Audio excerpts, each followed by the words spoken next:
Right now, I am at the website of www.sydhav.no. Um, the link I am looking at is: Did the Denisovan become the legendary giants and Indian mounds of the USA? And I won't get too carried away into the, the talk and the concept of all this, nor will I get boggled down in the years and the time frames that they give us. But I will say that they believe that a group of humans left Africa, sped across. Now this is essential that you understand is that the out of Africa theory is still relevant. All life is still pertinent to the Middle East.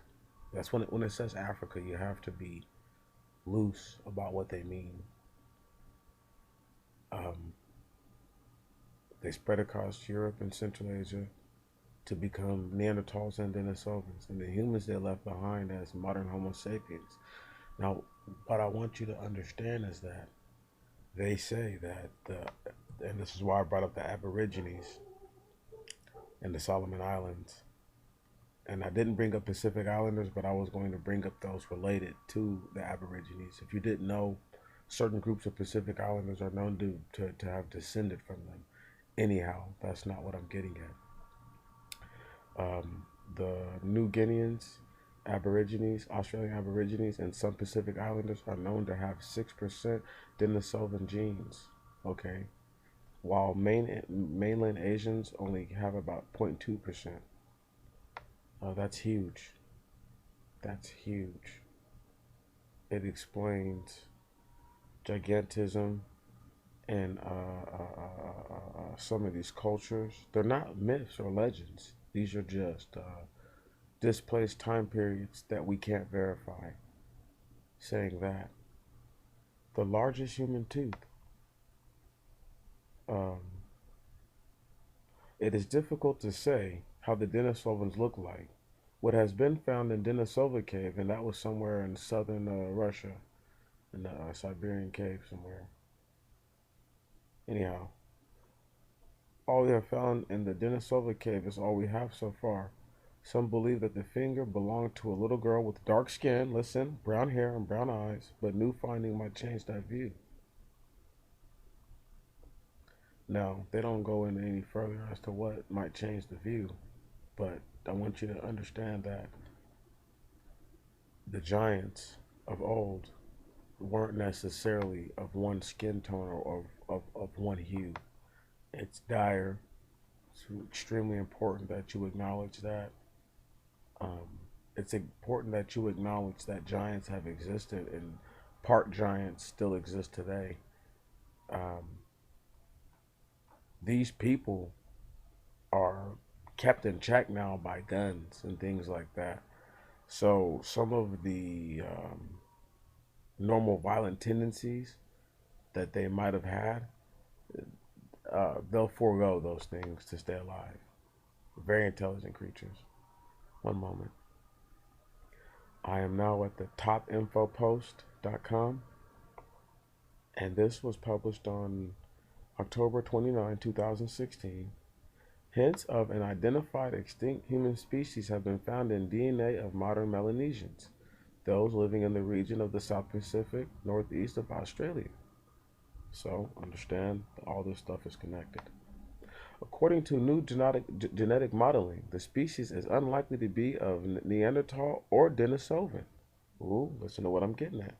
Two ancient species that are represented in the fossil world, but could represent a third, unknown human relative that have so far eluded archaeologists. We're missing a population, or we're misunderstanding something about the relationships, says Ryan Bollinger, a statistical geneticist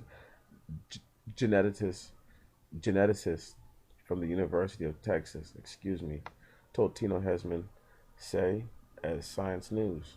Now I'm going to skip down and I'm going to get to the percentages here with them too. Oh, 1 second. Let me get to this. HPV, if you didn't know what that is, I've been human papillomavirus, were sexually transmitted They believe from Homo sapiens, from after our ancestors slept with Neanderthals and Denisovans once they left out of Africa.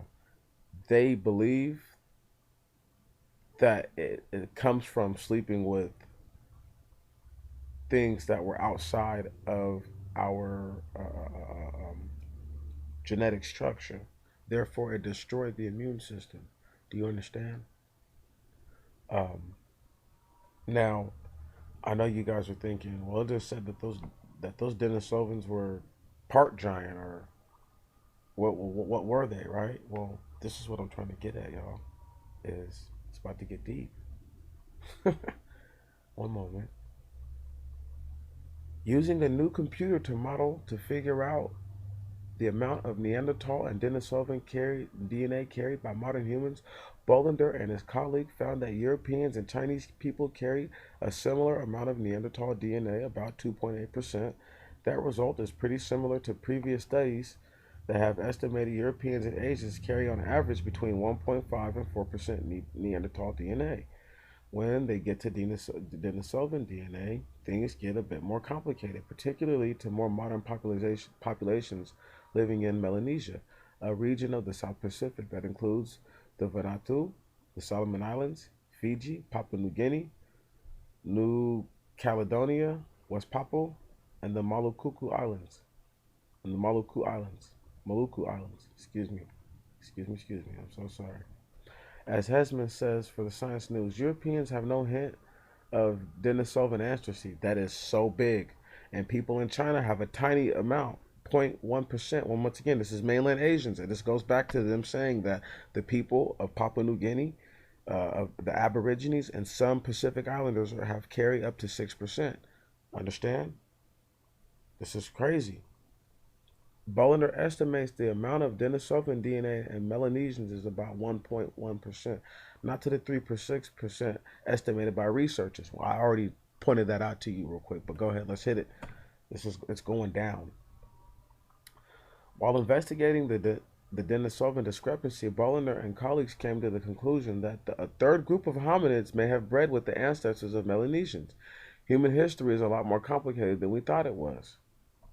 Okay, one moment. I'm going to go down one more time and read one more little excerpt from this, and then I'm going to read something else to you. This find is supported by a separate study by researchers and from Natural History Museum of Denmark, who analyzed DNA from 83 Aboriginal Australians and 25 locals from Papua New Guinea Highlands. As we reported last month, this was the most comprehensive genetic study of indigenous Australians today, and it indicated that they are the oldest continuous civilization on Earth, dating back more than 50,000 years ago. Do you guys not believe me when I say that I believe that they are the original Gentiles? Do you not believe me? Do you not believe me? One moment, let me keep going. I know I said that there's a possibility that they could be Japhetic. That's a small possibility when you hear all the evidence. Right on? Because people who were Japhetic, the mainland Asians, who were only mixed up with the Caucasian blood to a small percentage, do you understand how huge that is? What I'm getting at, people, is some of the looks at some of these people, how do I put it? Some of them are mixed with the modern blood of modern people of today. Shemitic, Hamitic, and Japhetic, being the sons of Noah. I know some of you don't believe in any of that, but that explains more logically how all life came to being back on Earth than not. And excuse that. But what I'm getting at right now is this, is that what are the chances? What are the chances that these guys have a third unknown DNA? And I'm about to go to one more link, and then let's see if we can't connect one more little dot. I got more for you on this. It's getting deep though. The giants of the Solomon Islands and their hidden UFO bases. I know this stuff is getting deep, y'all. I don't even know where to begin.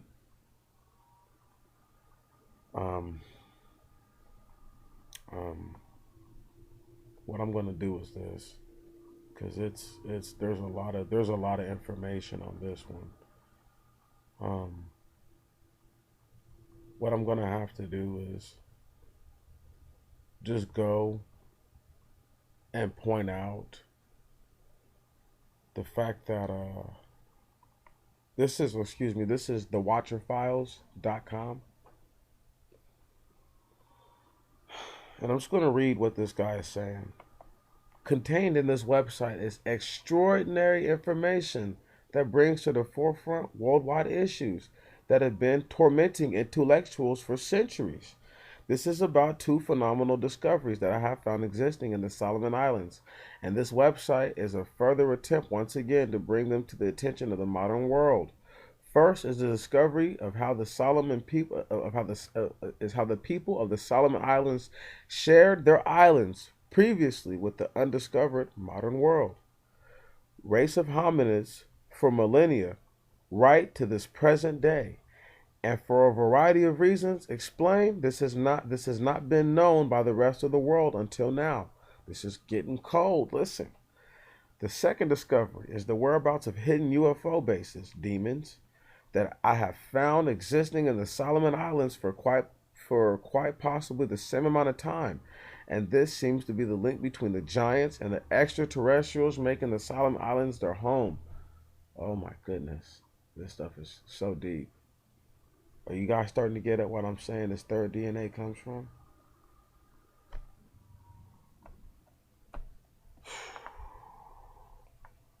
All right.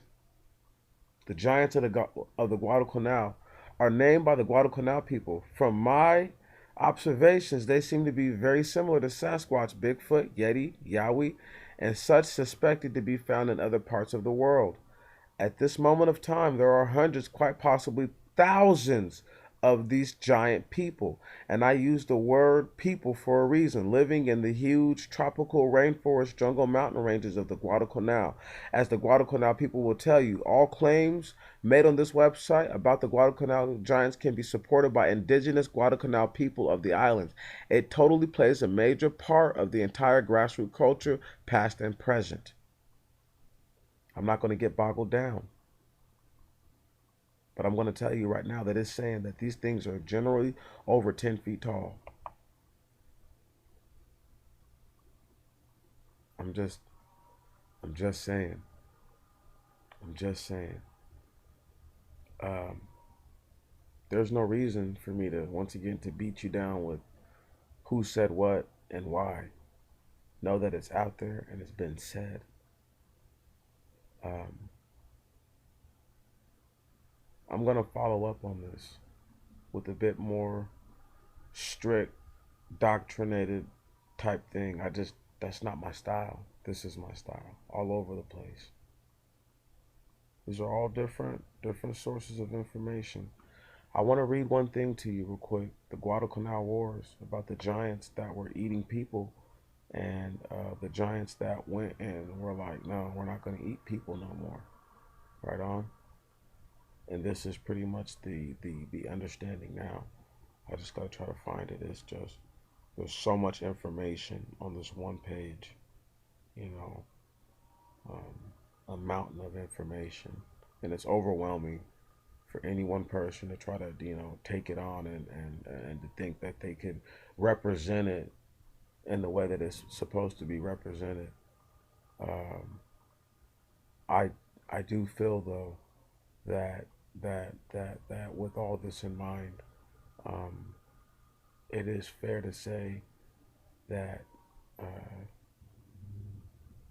this is what's going on. Um, they this is what's going on. I know I know it seems kind of hard to believe. I know it seems really hard to believe, y'all. Like, but this is what's really happening. They've secluded themselves from the known world. I can't even find this part in the. I can't even find it in the article. I'll find it and then I'll do it in the next bid that I do. But it's crazy. I mean, do you see how I just jumped over the place? and just I'm connecting small dots. So eventually, I guess what I have to say to you is that the overall idea is that with them having a third genome that is not Denisovan, that's part giant, and that's not uh, uh, Neanderthal, which are, in my humble opinion, are the malnutritioned people who survived through after the flood, who were not of the seed of Sem, Ham, and Japheth. Namely, they would be called Gentiles. And I cannot prove this, but there is proof and showing in people who are malnutrition now, who breed and make children. The children are underdeveloped and made smaller. And if this is a cycle that is that is continuous in that peoples, or is prevalent in that peoples, then that's what's going to happen. You're going to have a lot of small people running around. But once again, if they just aren't eating due to the lack of food, then the malnutrition becomes a normal part of who they are, and they adapt, therefore making them smaller. Um, the larger craniums I couldn't account for, other than the cranium I believe stays the same size, for the most part.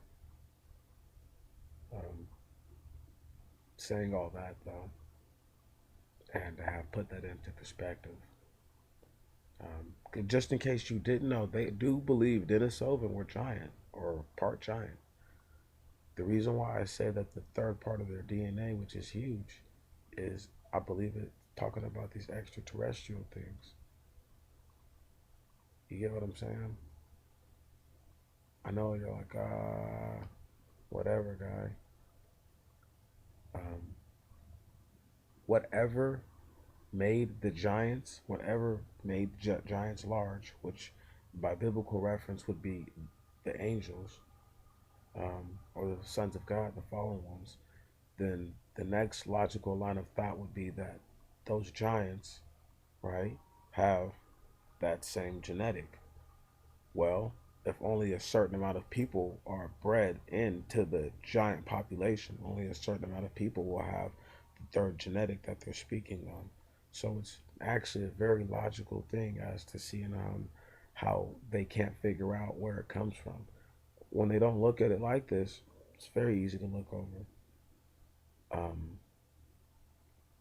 People of other cultures and of other beliefs, I would never try to juxtapose what they believe. I would simply say that what you believe is right, but also what you believe is wrong. They told you they were gods, and they were nothing more than fallen recipients of the Most High's honor. That's it. And they came here and they destroyed our environment. And who knows how deep this stuff really gets. Um, I know a lot of you like to hear people edify you with, once again, this place and time, this date and time, and this, that, and the other. But um, I don't think people even look at the fact that gold is so huge to these extraterrestrial beings. Part of why they're hiding out in the Guadalcanal, where they're at. There's a belief there's a buildup of 20 billion Australian worth dollars in this deposit. If anybody knows anything about gold, gold is the best energy conduit on the planet. So I won't get too carried away with what I'm saying, but I just need you to know that I can't win them all and I can't lose them all. Meaning, I might not be all the way right, but I'm surely not all the way wrong. Until next time, my friends.